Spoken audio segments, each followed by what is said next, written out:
Hi guys, it's your boy Farhan, aka Roll Karim, aka Farhan.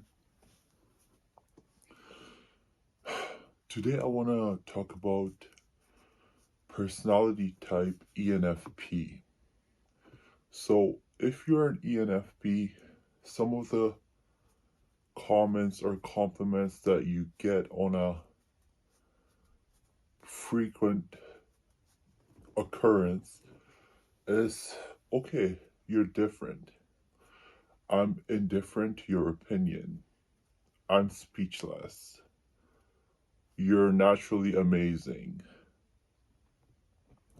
These things, people are giving you their feedback. When you meet them, when you socially interact with them, or somebody you've known for a long time. I've also been told that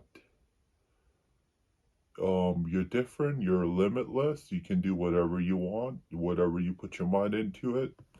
So just to recap from the first video of ENFPs. ENFPs are really smart and engaging human beings. And when I say engaging, you can look at the E as engagement or extroversion.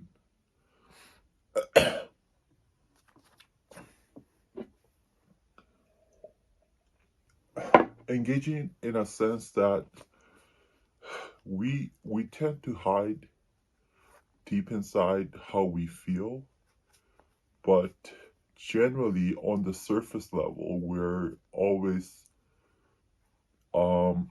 just wanting to have more than just, we're wanting to follow a cause, and a cause could be social justice. It could be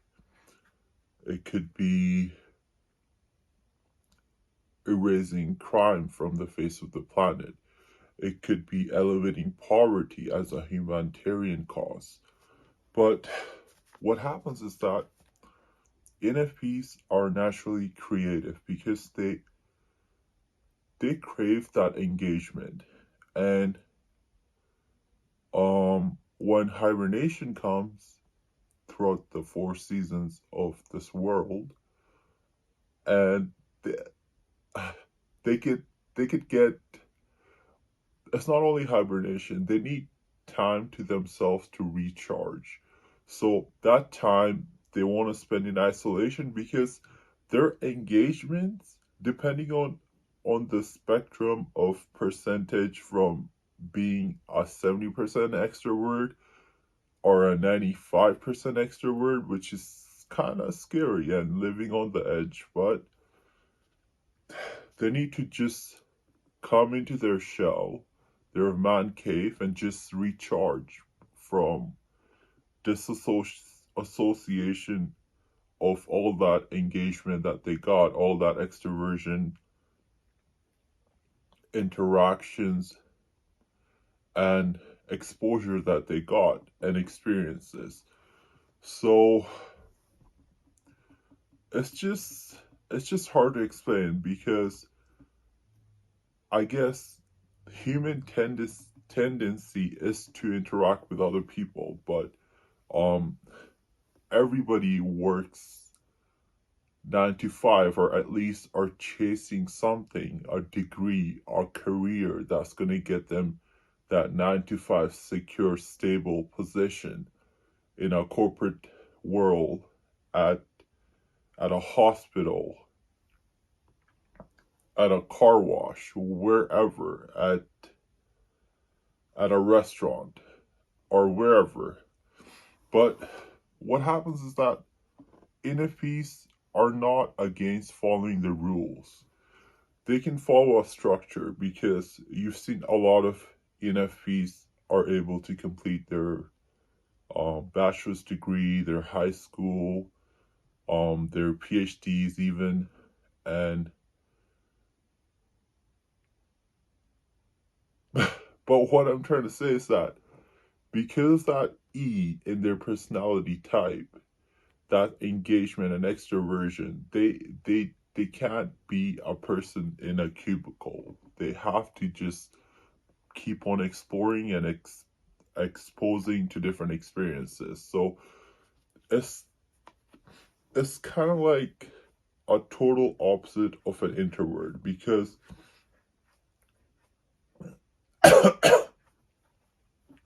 an introvert could have one life where they are a physician, or they are a dentist, they are a nurse, and they go to work at the same clinic every single day. And actually, there's more excitement in a physician's life because they get to see different patients. But what I'm saying is that if your job is repetitive, then you kind of feel stuck in a rut. So they try to escape that after they realize that they're stuck. But the problem is that they don't realize, because they have conflicting dilemmas in their personalities, because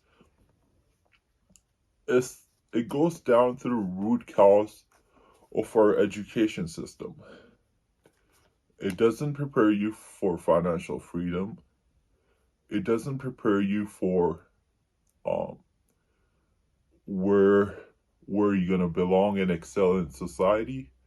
It doesn't prepare you for an injury or a car accident or a traumatic event in your life. It doesn't prepare you for any externalities. It doesn't do any of that. So and also another reason is that by the time you finish your 4-year bachelor's, that curriculum has already been outdated. There's new research, there's new studies. The book versions are older theories that are not impactable in the financial markets anymore. For example, I told my professor, what happens when the digital currency is gonna replace the monetary dollars, which is what's gonna happen in the future and what's happening or slowly happening. There's a market for crypto, Bitcoin, digital currencies, gold mining, stuff like that. So, you know what he said to me? He said, I'm not gonna answer any stupid questions, but I'm not going to tell you what I did or said to him after 2 years of that questions being asked, because that's going to make me look stupid. But I did what I did because he embarrassed me for no reason. And I've learned to live past being offended really quickly. But the only problem is that because of our deep down emotions, we just don't express that. If somebody's intriguing you for no reason, then we can only take it for a certain time being, and then before you challenge their ideas or things back to them, and then they have nothing to say because they know what they were doing and you cleared that space with them, So ENFPs could be straight up, could be beating around the bush a lot, but at the same time, ENFPs.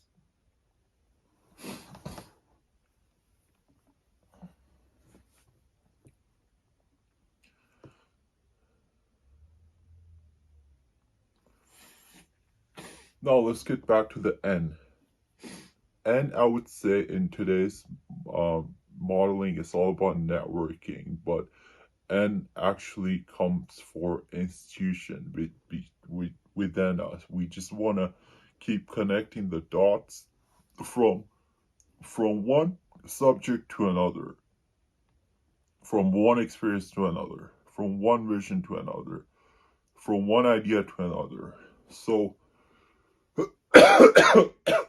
and it's the natural institution within us to be able to say that, hey, like, look, I have had that experience once in my lifetime, and this is what I found out at the end of that game.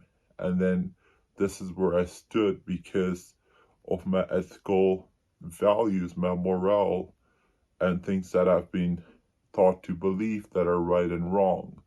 So there's actually youth that try to approach me sometimes because they are stuck in a bad environment, with bad company and typical stories, which I want to say that they're privileged because they come from rich families, and they haven't seen the real struggle, so they end up with these environments where they spend a lot of money on things that they shouldn't be doing, such as illicit drugs, things like that. And then when I find out that that's the circle of friends that they have, when I meet them outside of that circle, I just tell them how it is. I just tell them the end game of that. I tell them that that's not right. You're going to get yourself involved, and it might not even be your fault. It might be your friend who is being a silly goose, and he might get you in trouble, and you don't deserve that with your future ahead of you. You can't risk your future ahead of you for anyone else's wrongdoing. So you gotta be fully responsible. So I actually feel that I'm more transitioning into a life coach for these youth, and I want to do more to give back to them, but at this point I also have my own priorities to work at and achieve my own goals. So, but I don't mind that occasional call if somebody's in distress and they really want to ask me like what to do, how to get out, how to break the cycle, things like that. So if you know me like that or want to approach me, feel free to do that. I don't mind. Just a conversation. It doesn't hurt. It's just giving back. I like doing that,